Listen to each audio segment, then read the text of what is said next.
بسم اللہ الرحمن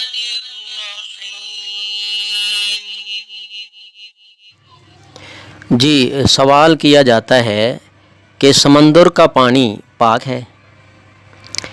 ایک سائل نے سوال کیا کہ اے اللہ کے رسول صلی اللہ علیہ وآلہ وسلم، ہم سمندری سفر کرتے ہیں اور ہمارے پاس تھوڑی مقدار میں پانی ہوتا ہے، ہم اگر اس سے وضو کریں تو پیاسے مر جائیں گے، یا ہم وضو کر سکتے ہیں یا پینے کے لیے رکھ سکتے ہیں؟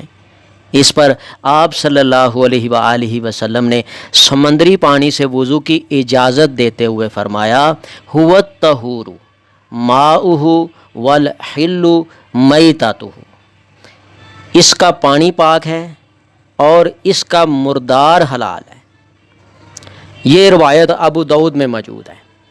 گویا کہ آپ صلی اللہ علیہ وآلہ وسلم نے امت کے لیے آسانی پیدا فرماتے ہوئے فرمایا کہ اگر سمندری سفر کے دوران پانی کی طرح خوراک بھی ختم ہونے کا خدشہ ہو تو سمندر کے مردہ جانوروں، مچھلیاں وغیرہ کو خوراک بنایا جا سکتا ہے، لیکن یہاں یہ بات یاد رہے کہ سمندر کا وہی مردار حلال ہے، سمندر کا وہی جانور، وہی مردار حلال ہے جو صرف سمندر میں ہی زندہ رہ سکتا ہے، خشکی میں نہیں۔